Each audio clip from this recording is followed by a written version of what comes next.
Take a $500,000 home and apply a modest 3% annual appreciation rate to it. Over a 10-year timeline, that single property generates roughly $172,000 in additional value. That steady, compounding growth is a massive wealth-building engine. Normally, steady asset growth like that signals a thriving economy, but right now, the entire market surrounding those appreciating assets is effectively frozen in place. This chart tracking the pending home sales index shows exactly how fast buyers are retreating.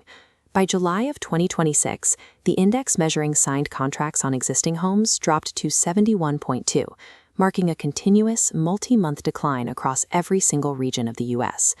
Looking at this U.S. Census Bureau data on housing starts, you can see builders are retreating too.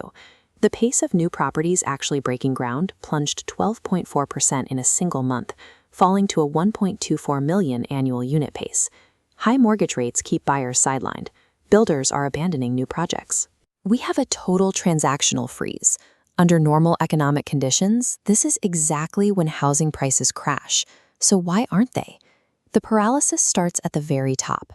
The Federal Reserve dictates the baseline borrowing costs for the entire economy through its benchmark federal funds rate, and right now, they have chosen to hold those rates completely steady. Policymakers are attempting a very delicate balancing act.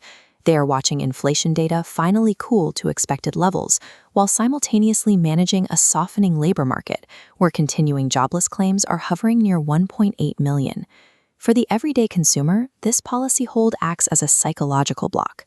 Potential buyers are paralyzed, intentionally delaying their contracts in the hopes that borrowing costs will eventually drop. Homebuilders are trapped in the exact same holding pattern.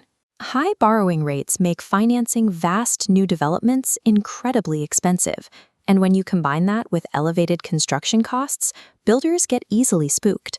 We can quantify that hesitation.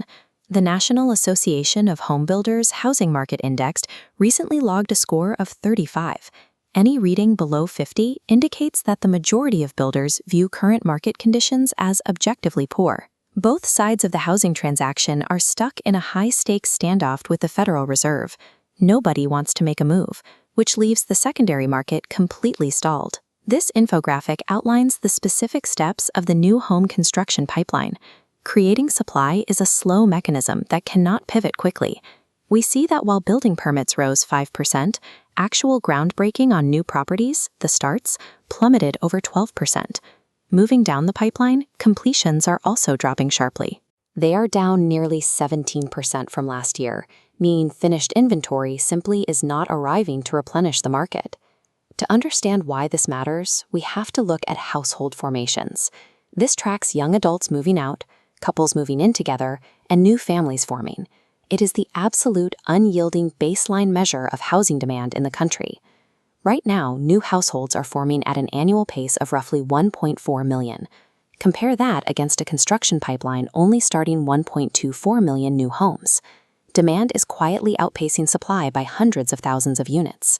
This invisible structural deficit is the artificial floor holding home prices up, even in a totally frozen market. This leads to a critical question. As policymakers gather to evaluate the data, what happens the moment the Fed finally cuts rates and unfreezes the market? The immediate expectation is a massive flood of sidelined buyers suddenly re-entering the market all at once, eager to take advantage of cheaper mortgages. But physical houses take months or even years to build.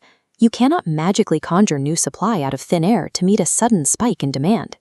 Because builders stopped pouring foundations today, there will be a severe lack of move-in-ready inventory tomorrow. This creates a painful paradox for new buyers.